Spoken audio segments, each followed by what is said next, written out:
Good morning, everyone. Let me know if you can hear me and see the screens. Good morning, Good sir. morning, sir. Yes. Thank you. Today we'll start with third module, and the module 3, 4, and 5 are from the second textbook, Data Analytics by Dr. Anil Maheshwari. Dr. Maheshwari has been old friend, old colleague of mine. He's based in US. I requested him to give a lecture to you, and he has kindly agreed to do the same. So Professor Maheshwari, who currently teaches at METS University of Management, Iowa State, USA, he would be giving a lecture on general data analytics on June 17th, Thursday. Now, given that US and India and we have about 12-hour time difference, the best time that would work for him is about 8:30 a.m., which would imply 7 p.m. for us. So please mark your calendar for June 17th, Thursday, 7 p.m. for about 1 hour session, live session with Professor Maheshwari. He also asked me to ask the students if there are any specific questions, they can send it to me. So anything you like to cover about data analytics, where it is today, what we can do, what kind of applications, what are the killing applications, where it doesn't work, anything in your mind, whatever comes to you would like to know, send me those questions in next 4 or 5 days by end of this week so that I'll compile those and send it to him and he can suitably address those in that lecture. I'm trying to make it lecture open, so this lecture would be conducted under bytes. That means it will be open to everybody who also like to attend. You can inform your friends, other colleges, in case they want to attend. That should be possible. And probably the link will give you some time next week. That's what would happen. So again, plan for yours. The lecture, make sure you are available, hear it out directly, because it's very rarely that you'll be able to hear from the author of the book. I have also contacted Professor Douglas Edline to give a lecture. He did acknowledge that he would like to give, but timelines are not working out still.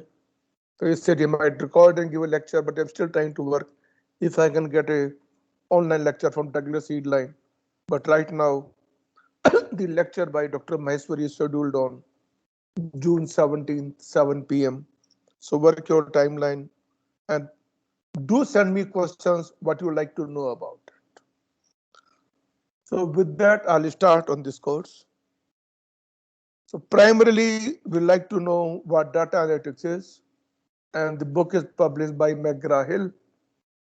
So it's a curious case of first the book was published as an ebook on Amazon Kindle, and later on it was published as a printed textbook. Typically, it happens other way out, but in this case, first it was an ebook, and then it became textbook, a printed textbook that was done by McGraw-Hill, and then typically give you some student resources, so you can look at the student resources such as the data set which he has used in the examples. You can probably find it there. I'll also forward you some video lectures by him which you can hear. I can even play those out sometime and then you can look at those. So what is this data analytics is all about? When we say data analytics, what does it mean? What kind of data are we looking at? Are we looking at the data for an individual? What time you get up, what time you sleep, what time you study, what time you eat food, what time you take breakfast? Or are we looking at some other data? So when you're doing data analytics, unless you are in a business of looking at, you want to develop a tool or a business where you can help individuals to do better time management, then you become a business trying to develop application and support people. So primarily, the course is about any data that any business would like to use and then make effective usage to improve upon the business to serve the customer better. So typically when you look at a business could be any entity, we'll come to that works, provide services to customers, solve some problems, improve productivity, and essentially does something. So anything you do with the business, it generates data. Basically, any event that you interact, that becomes a record. And when you write the record, now record could be in paper form, electronic form, on any other means, that essentially becomes a data. Now, when you record the events, whether you take a business parties, whether you take individual parties, you take photograph, all those are recording. That you went to the party, you taken a photograph, taken a video, all these are basically data records. Now you analyze those records, try to find some meaningful information out of those records. And that is basically what we call is do mining of the data. That means from the given data, can you find some specific piece of information which is of value, which gives me some intelligence, some insights of what is happening. And then when you mine the data, that basically gives you intelligence. And having gotten that intelligence, you use that again to improve upon the business. For example, if a business owner, Samsung, knows that most of the phones are sold online rather than offline, from the sale information, it try to record how many phones are being sold offline through the shops, how many selling through the online. And if it says the trend is increasing, then you'd like to improve upon the online factor and see how they can be sold better, or it can make out which phones are being sold maximum or under which price range, and then try to segment. Or it may even figure out that in the metropolitan cities, maybe high-end phones are selling. In tier 2 cities, it may be mid-range, other places is low range, and to do segmenting, marketing, advertising accordingly. And so that you can serve the customer better. And that essentially is this course all about. So basically look at business, that generates data, how we can mine the data, and the focus is what are the techniques, and that is what would have studied in that your machine learning algorithm, whether the supervised learning, unsupervised learning, clustering, your ANN algorithms, and whatever you studied, they are basically part of data mining, and you find some information out of it and use back to improve upon things, and that is the course about. When I look at the business cycle, we call it business intelligence, data and mining cycle. All this information is what I'm covering from chapter 1. So officially, chapter 1 is not part of our syllabus. The syllabus starts from chapter 2. But studying chapter 1 gives you overall idea what is the book about, what is the course about, what data analytics is, what kind of applications one can use. So it is important that you go through chapter 1 and understand it so that subsequent chapters when you study, they would become more meaningful, and that is what would basically study. So essentially, when you talk about business, what is a business? Business can be defined as act of doing something productive. That basically means you are doing something productive, you are trying to meet someone's need. Now you say, fine, eating, somebody's trying to supply food, you're trying to meet the needs of people who cannot cook food or supply quickly, or a bookseller trying to sell you books, publisher publishes books meeting the need of students, or whatever. Restaurant serves the need of the people, serves food. You name anything, phone company enables you to communicate, phone is a device that you use. So essentially, a business is doing something productive to meet someone's needs. And in that process, meeting the need of the customer, it earns the money, makes the money, and makes life for everybody a better place. So business, do something productive, achieve something, meet people's need or your target's need or individual needs. People doesn't mean your individual, it could be another company, another population, another setup. And business has to survive, it has to make money. So by providing services, it makes money and improves the life of quality of everyone involved. And that is basically business. Now, when a business is done, a business is set up, any business will involve doing some activities. Those are basically interactions. So any activity that you do is recorded. You might have seen that when you come to the class, the college is in the business of providing education. One of the activities is taking attendance. Now we take attendance in the class, mark in the register, that is paper recording.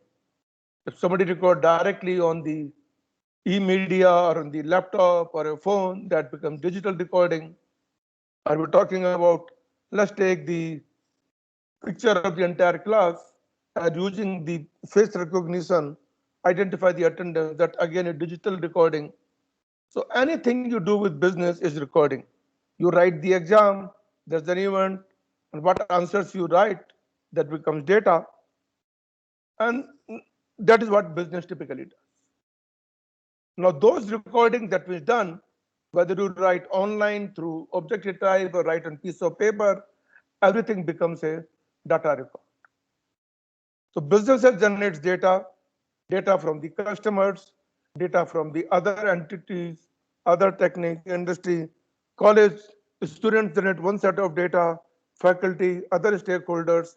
It does interaction with the government, location, taxes, electricity, consumption, power, IT, internet, not directly involved with students, but colleges do that.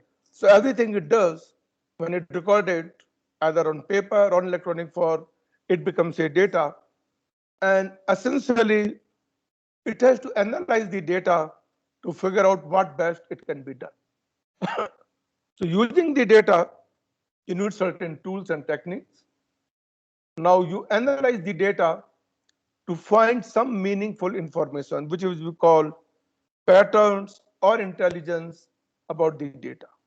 For example, it can figure out that the student from a particular sector or particular place does much better, and those are the ones they do better, so probably try to promote those and identify those so that they can come up. It identifies that a lot of students would like to follow CS course rather than the other discipline, so it makes a decision, look, let's cut down on the other subjects, but increase more seats in CS or the related areas. So basically, all that comes from data, depending upon how many students taken admission in different places, how well they are doing. If it sees that a lot of placement happens on ECE, so it'll promote on the ECE department, all depending on whatever that. So basically, looking at the data using tools, it analyze the data, identify the pattern, and get intelligent information that basically indicate what a business is. Now, using that part of the information or intelligence derived from the data, the intelligence is applied back to the business so that business could become more efficient and more excellent.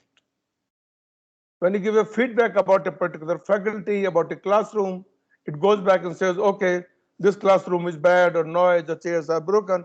We try to fix it, it becomes more better. Or a particular faculty is not teaching, that happens consistently. Again, the feedback is given, which is the data, and then either faculty change or something is done so that overall productivity of the college or students become better. So this cycle basically goes on. Business meets someone needs, interaction with business generates data, the data is recorded, then data is analyzed using specific tools. After analysis, what we call mining, you identify patterns, Sometimes pattern may be easy, sometimes pattern may be very hard. Again, it depends upon the kind of tools. It depends upon the kind of people involved that are analyzing the data. So doing data mining, you identify the intelligent piece of information, apply that intelligence back to the business to improve the overall business. We talk about patterns, so how to identify what a pattern is? Pattern is basically some specific kind of a design or some model that help grasp something specifically. A particular behavior, particular observation, particular characteristics, trait, whatever. And can the pattern be useful? It basically depends. And then, can using that pattern, can it be applied back and improve things?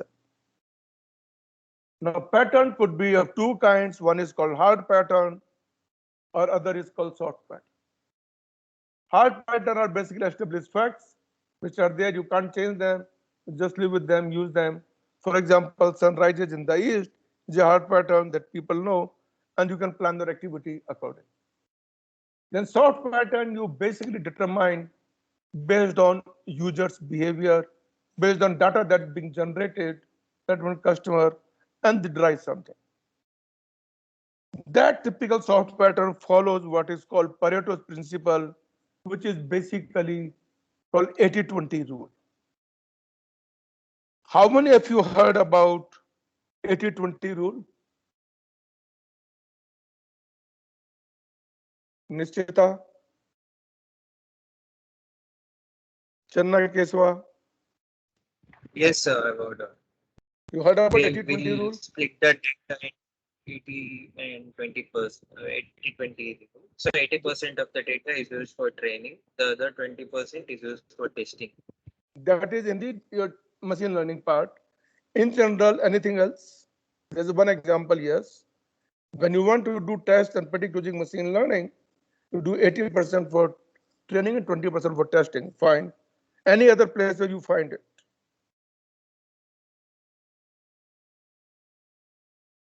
Anusri, Monica. It's very common. I'm surprised you haven't heard about it. Kirti.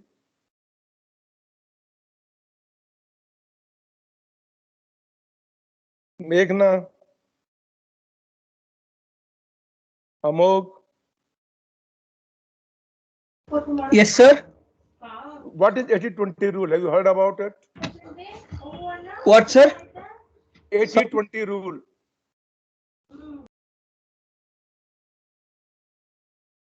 I haven't heard. Anusa, Amrita.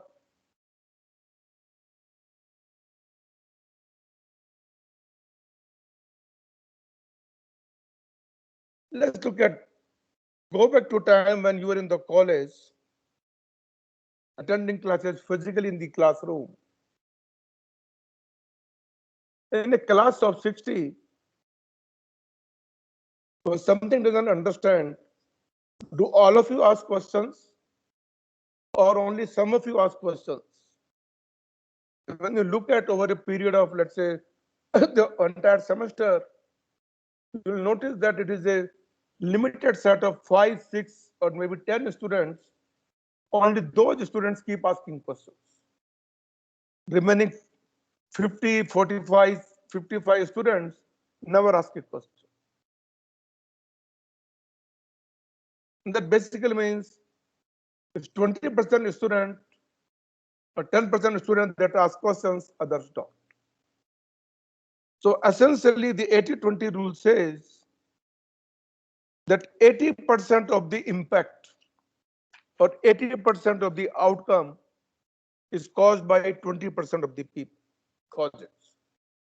In a company, is very well known as 80-20 rule that implies 80% productive work is done by 20% staff. So it is that 20% staff that is a lot more important. Always say, look, this is what has happened. So any impact that finds a meaningful which you want to give importance. So that is done by any company is 20% people who does 80% of the work. If you look at type of traffic, 80% internet traffic is video. But if you look at type of traffic, text, email, video, chatting, is only from type of traffic 20%, but volume wise it is 80%. So typically any place you look at, 80-20 rule applies, saying 80% of the impact or outcome is due to 20% of the population, reason, causes, what you talk about. Now these patterns, you always, when you build a pattern, you define some theory, work out on a theory, and theory basically you can define in a three ways, three characteristics. One is called general, accurate, and simple. Accurate meaning your theory is always correct. Simple meaning it is easy to explain. General means it can be applied to general cases anywhere you like to apply to. For example, you would have studied E is equal to mc square, the Einstein formula of energy and mass. It says with their equivalent, the formula that defined, you can easily explain. The formula is simple mathematics, applied to whole universe and accurate. But in real life scenario, when you look at our behavior, that is not true. Any theory you build up does not meet all three attributes at the same time. It probably meet 2 out of 3. You look at in general and in theory, like today we talk about COVID, there are a number of theories. So if you want to prevent COVID, we say, okay, wear a mask, simple to explain. You can say to anybody, every human being apply, but does it always accurate? Just because you keep wearing a mask, are you guaranteed 100% that you will not get COVID? The chances of getting COVID become much reduced, but it's not that you can't get it. Or you build sophisticated masks, explaining that you have to wear these 2 masks, one under, one over, cover it up, nose has to be covered fully. Explaining becomes not that simple anymore. Generally applicable, if you wear it properly with K95 mask, with no gap, with no valve around, explaining would become tougher. It may not be simple, but it could be accurate and general. So you will look at any theory. Theory basically follow only 2. It could be general and simple, but may not be accurate or other ways. So typically accept work with 2 attributes and leave a third one. So we have to understand that and work with that. Now, I don't know if you have studied the NoSQL courses or any distributed database, MongoDB, Cassandra, HBase. They typically follow what is called CAP theorem. That is consistency, availability, or partitioning, which implies that when you write something, updating something, and your data store is partitioned, for consistent, that means whatever you wrote, every partition should have the same amount of data. All partitions should always be available. And the data needs to be consistent. So for efficiency reasons, you can meet only 2 out of 3 criteria and not all 3 same time. So all those databases, MongoDB, Cassandra, all that, they basically follow a logic of eventual consistency. When you write something, it's written into the master and confirmed to you. To slave nodes, which are partition nodes, it updates in due course of time, may not be immediately. So that means data is not consistent, but partitions are available. We want to make sure that if the nodes are partitioned, then you can write into one consistent, but it won't be written into others. Or if some partition is down, then things are not being available. So though distributed data store follows CAP model, only 2 out of 3 is followed, others would not. Same way we have a gas model, general, accurate, and simple. and this is given by basically psychological behavior, also known as Thorn's-Gate postulate of complexity. It basically says that if you are doing a research work that aims to be accurate and simple, then that may not be applied generally to everywhere. If a research work aims to be general and simple, it may not be accurate. And if a research work happens to be general and accurate, it may not be simple anymore. It may be too complicated. And that is what it basically does. So I've given you the link. You can read about the gas model or Thorn's-Gate postulate of computer complexity on this URL Wikipedia. It will help you out. We were trying to do this. We're trying to build theory, find out, identify the pattern. So what kind of patterns do we have? One is we have temporal patterns. Temporal meaning related to time. That is, when one thing occurs, others will occur after that. When we know that it is thunderstorm and lightning happening in the sky, then rain is going to follow. So pattern of thunder and lightning in the sky, we can predictably say rain is going to rain very soon, and that happens. And that is basically, or when we can say lightning, within a second we hear this sound, and this is the pattern we basically follow. You can also say that if you look at the class, whether I start a class at 8 o'clock or start a class at 8:30 or 9 or even 11, you always have some 10% student which will come late to the class. They always have excuses. I was late, something happened. So it doesn't matter whether the class was 8 o'clock or 9 o'clock, 11 o'clock. Some student would be late, and there's the pattern. We see that every day in the class. We also have a pattern called spatial pattern that corresponds to physical layout or the way things are distributed. For example, we know that when we look at the different kind of industry, when we refer to Bangalore, we say Bangalore is known for IT industry, Mumbai is good for finance, Delhi is for politics, or you can say media mandi, and you can look at other places. Chennai could be for automobiles, depending on how do you want to look at it. Then there are functional patterns, the way things work, the way you organize, the way the software can be organized, the way it works, different ways. Now we have a data, and our job is to find pattern, because it is the pattern that would give us intelligent information, and which can be used, we can apply and drive benefit out of. So essentially, we need to work with identifying means. Given the data, how do you identify patterns? Now this could be simple one from based on personal experience of individuals, or it could require extensive amount of data analysis, which will require tools, different algorithms, and you probably see not all algorithms work on the same amount of data.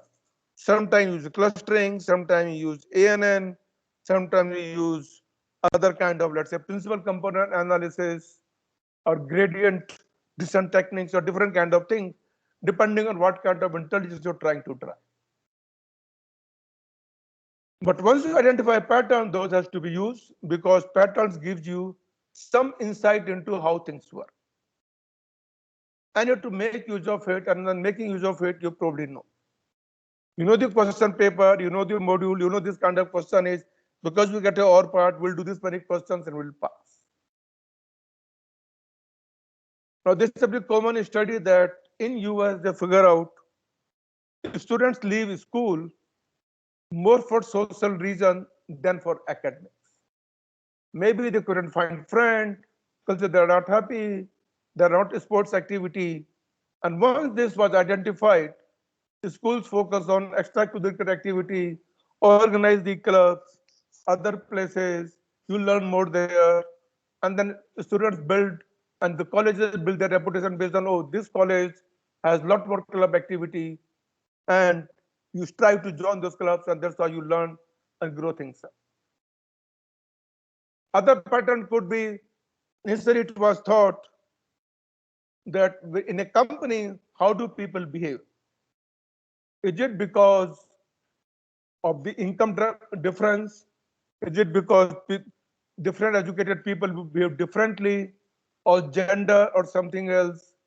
But what is that find out is, irrespective of the age, the gender, education, income, how long you have been in the company, in general, attitude is determined by the age bracket the employee belongs to.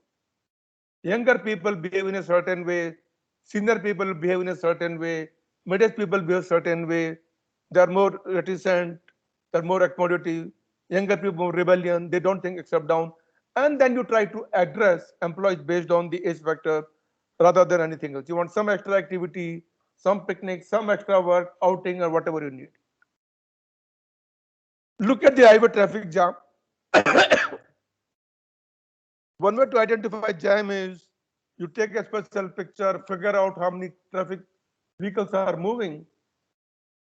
Can your cell phone companies like Idea or Mobile or Airtel or any other company, Vodafone, can they tell you that is the traffic jam on a particular road without knowing about the cars? Any thoughts? Can your cellular companies, for example, Idea, Vodafone, Airtel, BSNL, whatever you name it, can they tell you that particular road is traffic jammed?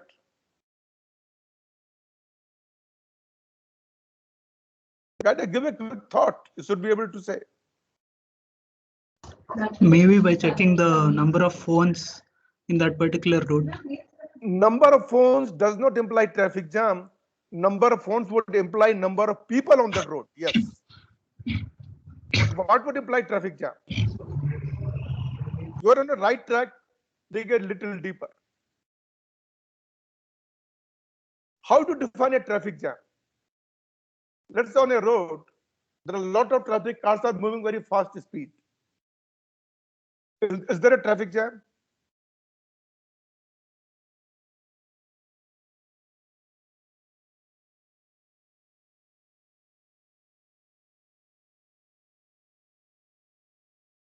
Ask us, how do you define a traffic jam?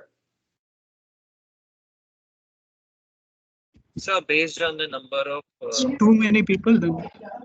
Yeah, CKLL. Repeat.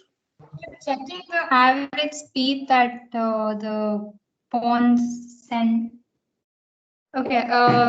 On a particular day, it calculates how much time it would take for a person to travel from point A to point B.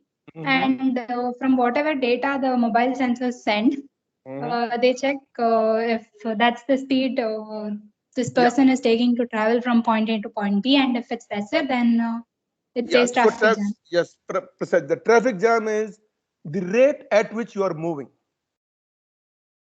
If you are moving, let's say road, and traffic is putting 40 kilometers an hour, and you are moving at the rate, there is no traffic jam. But on a road which you expect to move in a car or a scooter at the rate of 40 kilometers an hour, but you happen to move maybe 1 kilometer an hour, that means severe traffic jam. So mobile company can look at, because they trace your location through cell towers or through GPS. They track you by location of the phone and they identify how fast you are changing locations. And if your location changing is not fast enough, that means you're not roaming, you're stuck by a location, you're not able to move. Because you're not able to move or moving very slow rate, that means there's a traffic jam. So cellular company can tell you there's a traffic jam rather than identifying, police telling you, cell company by looking at the rate at which people are moving or the phone location is changing, they can identify whether there's a traffic jam or not.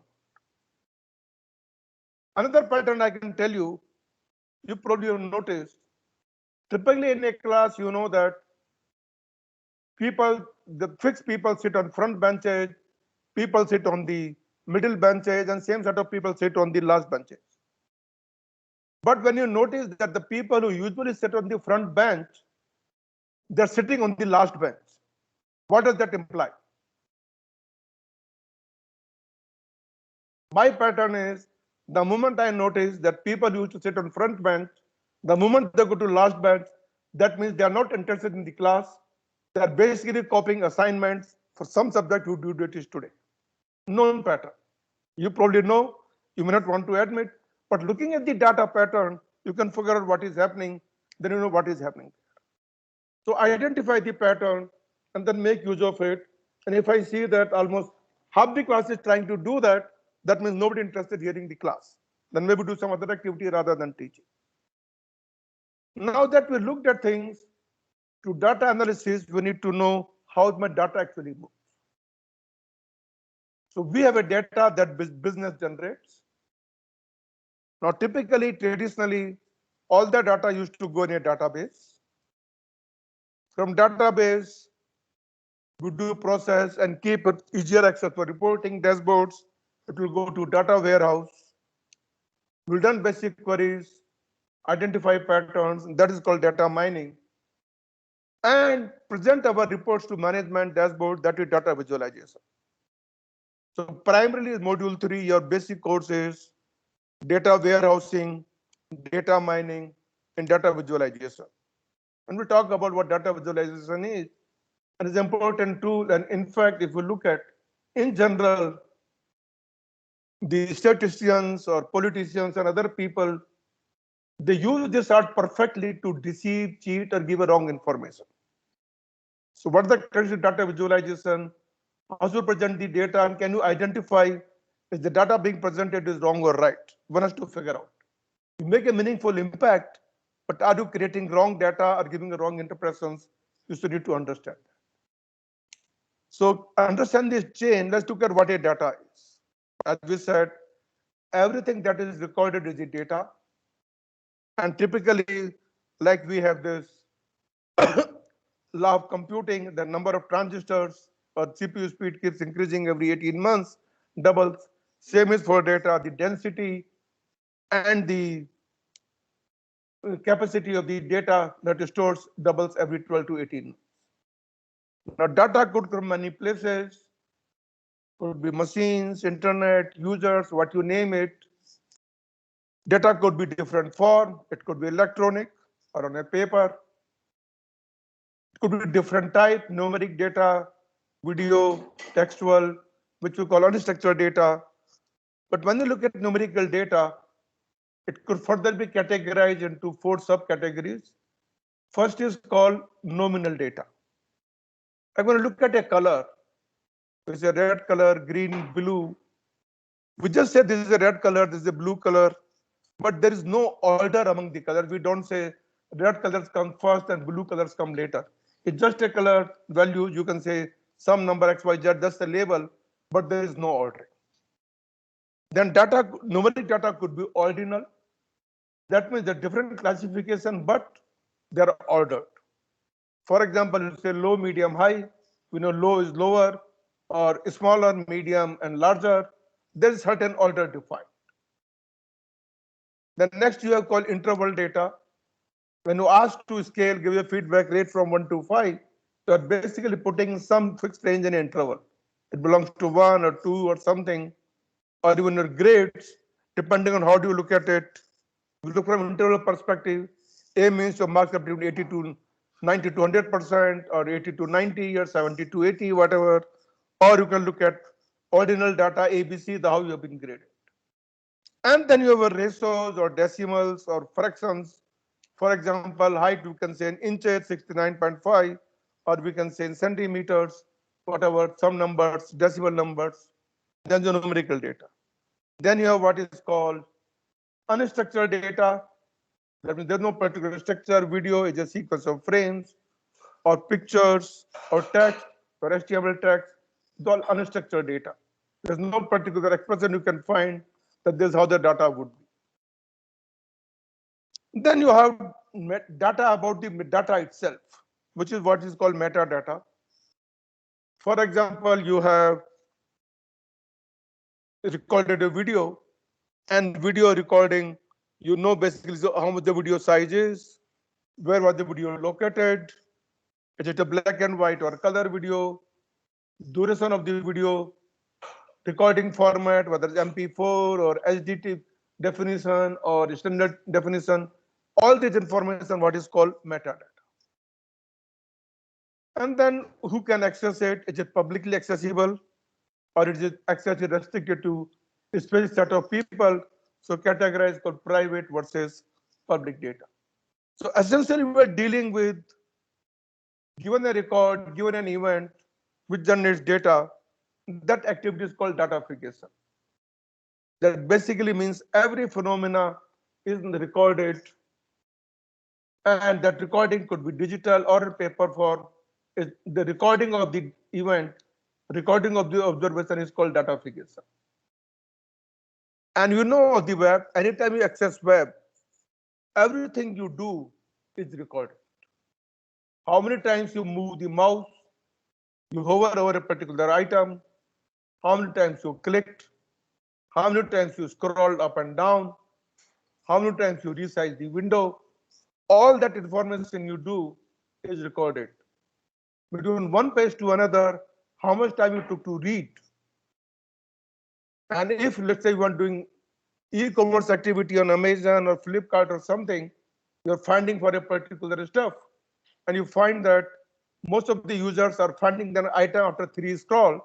That means they realize that the third scroll item should come in the front because their objective is to waste minimum time of the end user. The end user should find what are being searched right in the front rather than scrolling down. So everything we observe and this information is applied and make the life improved for individual person. You have a mobile device, you move around, and then everyone knows, cell company knows where things have been. In fact, what I say is Google knows about you, how long, where you've been, each and every second, rather than anybody else. Then we have IoT sensors, temperature sensors, your environmental sensors, your air pollution index, you name it. Every generating data, they're generating data a lot more than what you see otherwise. And this, that is where we say the third web, Web 3, is basically IoT to IoT or machine to machine communication. And as you already said, the density capability of hard drive will double every 12 to 18 months, same way what we have our computing gas. Primarily, we are saying anything that can be observed is being observed today and recorded. Now, once you have data, how do you manage? How do we organize? So initially, we had database. So earlier stages, if you look at prior to 80s, there was no RDBMS.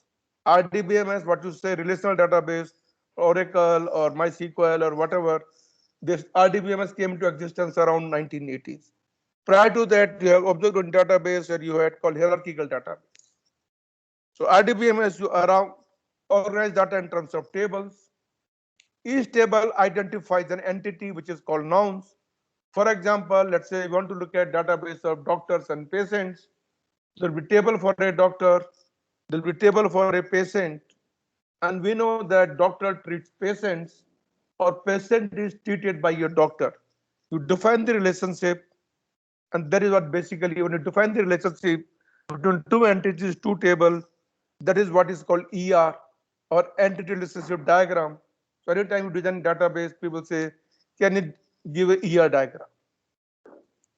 Or you can look at any other data, whether college data, college records your attendance, what time you came early, we look at faculties, what time faculty came, it looks at how many, the electricity being consumed, what is the power bill, anything that happens, it records and communicates. And if your data is in database, you typically write SQL query language to deal with the data. Now, a database contains a huge amount of tables, and processing, dealing with it, you need to require large amount of queries, it becomes tougher. Management, what is called management dashboard or MIS, you want to look at specific information for specific queries. Let's, for example, college management is not interested whether particular student came on a particular day or not. So that information goes to database. They're probably more interested in general, how many people are attending classes? Is it 80%, 70%? Which is the month or a week where maximum attendance? Which is a week where minimal attendance? they basically want this kind of reporting.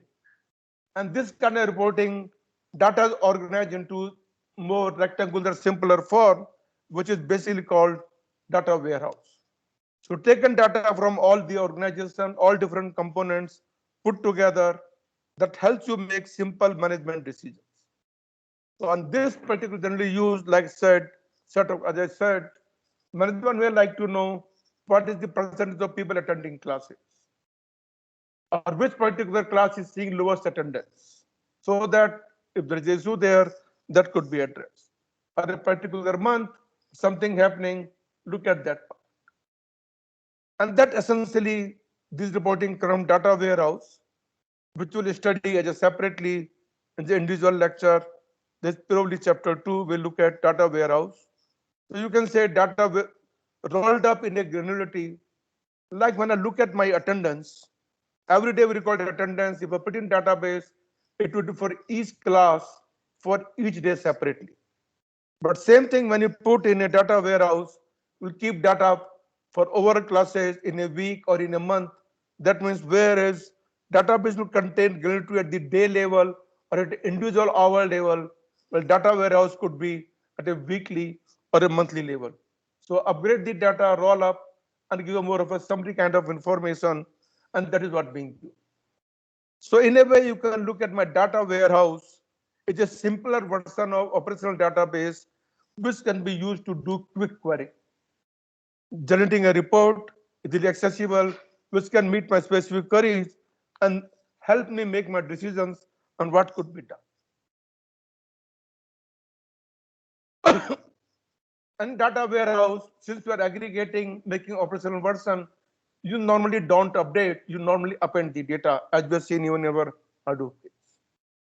So looking at data warehousing, you basically start with data sources, where data comes from. It could be legacy system, point of sale in a store, your ERP system that keeps employee attendance, employee work, job, internet companies.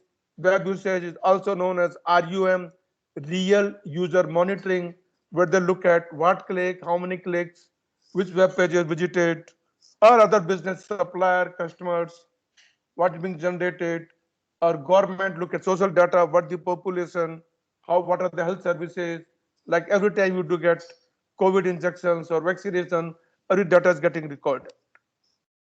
And then you basically, given this data, you transform some way so that you can work with it in a more meaningful way. Select the data, remove any unmeaningful data, cleanse it, identify the right fields, and then decide. So they may not be interested in individual data who got vaccinated, but they probably like to look at all the people who took Covaxin or Covishield or something. You aggregate that. And then that basically goes to data warehouse in a rectangular form where you can generate query. And once you generate query, for generating query, new tools, and most commonly is called OLAP tools, which is online analytical processing tools. So basically reporting tools, they look at the data and data warehouse, generate the report, a comprehensive report, what is called management dashboard, and work with those. And for those, we have different kind of techniques that will be studied, data mining, different kind of application. So just to compare database versus data warehousing, we can compare them on different function basis. One is the purpose. In database purpose is that each day to day, each event data is recorded in a transaction, which is called transaction table. Whereas in data warehouse, data is taken from the database, is cleaned, removed unwanted records, and then we basically store the data for a specific reporting and analysis purposes, and more of a store data in a at high level of granularity. So granularity, as I said, like attendance, we keep for every hour, every class, whereas in data warehouse, we might keep for a day or for a week or a month, rolled up on time basis, because looking at overall and not at individual student. If I still want to know attendance of individual student, I may still need to look into database. But when I want to look at overall class performance or overall college performance, I'll look at only data as stored in the data warehouse.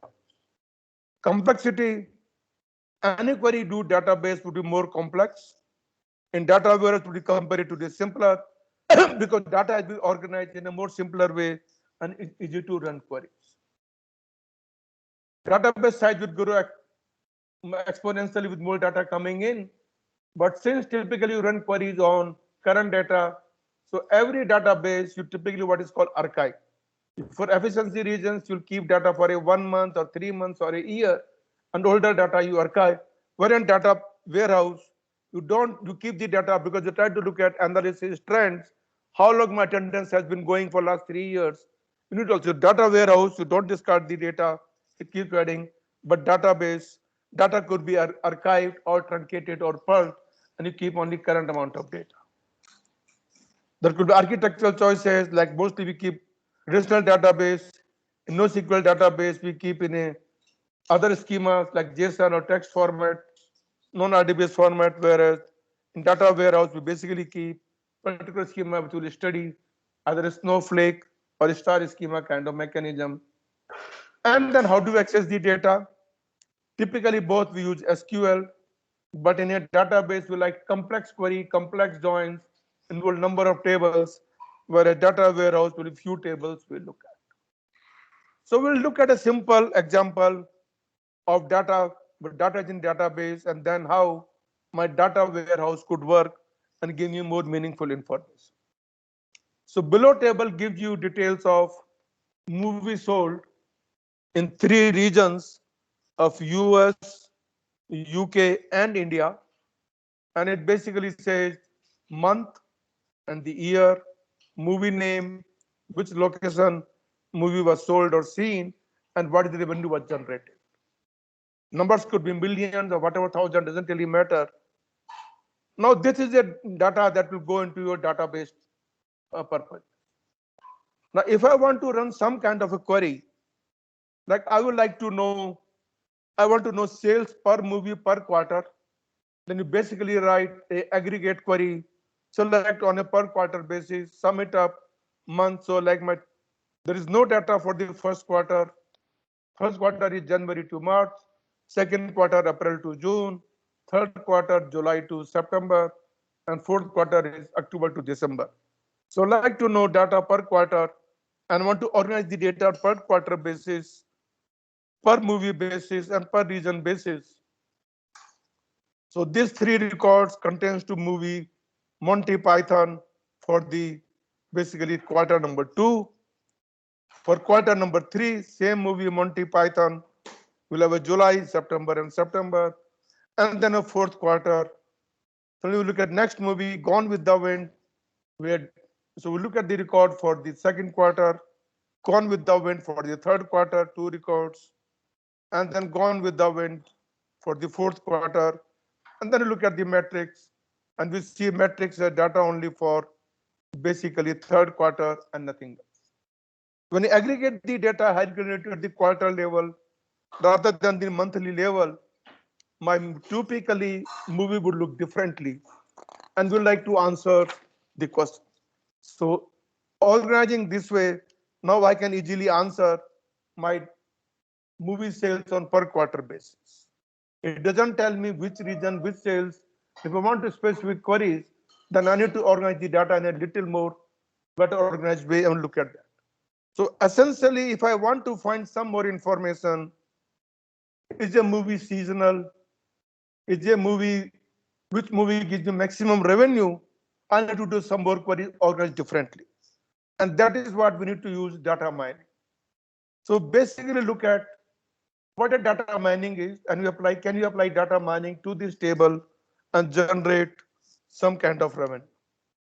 So primary data mining is a technique, you can say art or a science, depending on or art and science both, of identifying specific patterns, novel patterns, which I haven't seen before, which can be meaningful to you. For our case, movie seasonality of product, or location base, or we can identify customer segments with unique needs. So probably know, if you go to Bombay, you go to any store, it will be very tough for you to find woolen cloths. If you go to North, if it is a winter time, all the stores, cloth store will keep woolen cloths, but in summertime, you'll not find a woolen cloth. But if you go to North, Kashmir, Himachal, even in summertime, you'll find woolen cloths in the cloth store. Because you identify these segments, different needs of a customer in North India versus South India versus West India could be different. And you keep appropriate kind of clothing. The same store, maybe Max store, we keep different kind of clothes to meet the different kind of consumer needs. And all that information is basically used based on data mine. Depends on the trends, how trends are, they keep according to that. Now use technique of supervised learning or unsupervised learning, which you have studied, and you basically review all those techniques as part of the course. In supervised learning, you basically data is always given with a label, and then use the data to train, and then define the pattern based on that. So probably you want to make a loan, you have a database of the customers, that you have given a loan to 1 million customer, you know the customer background, their income level, the kind of job they are in, the amount of time they take to pay the loan, the amount of loan they have taken, which background, the race, generosity, profession. And then based on that data, you can determine when somebody applies for a loan, whether you have to give a loan or not. Because if you want to give a loan, you want to make sure that money and interest comes back. And this is a big business and data mine. A lot of data mining happens in the stock market, which stock is likely to go up, which is likely to go down, and that is where business try to make more money. You also have what is called a clustering or unsupervised learning, where you basically segment the data, different customer segments, and based on that you make a decision. I can make a cluster based on gender, boys and girls, and then identify that, or a different cluster, the age factor or the height factor, depending on the play we probably define. If I'm playing a basketball game, I probably keep players with a taller height, or other games you can look at a smaller, depending on how do you want to run things up.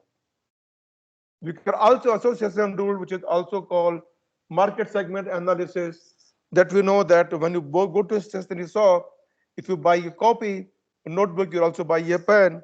If you buy to grocery store, when you buy a bread, you're also going to buy milk or a butter or something of that kind. And that is called market basket analysis, they do that. So let's come back to our pattern, and we like to analyze our movie data based on the regions, based on seasonality, based on other factors. To organize the data by sales and the movie part. So if you look at per quarter, per movie, I aggregated this information. Now, if you look at this data, what does this information about metrics tells me? Anyone? You look at the data for a matrix, look at the whole table, it may not be meaningful, but what becomes obvious from this data?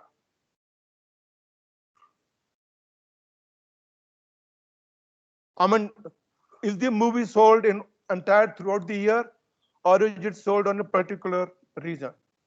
If you look at, it is sold only in Q3. So it's a seasonal movie. Other is Monty Python is the one movie that gives you maximum sale, and Q3 is the one we get maximum sale.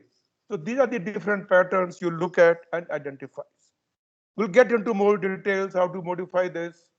So just to summarize, we studied business, intelligence, and data mining to improve on the business. The cycle goes on. And we look at data management chain, and we had a very overview of data warehouse. And then we'll study basically basics overview of data visualization and data mining. Then we get into each of these subjects in detail. So with that, I'll probably end. If you have any questions, please let me know. If there are any questions, if none, you can drop out. But do identify a set of questions you like to ask Anil Maheshwari, send me those so that you can get a better. If no questions, you can drop out. Thank you.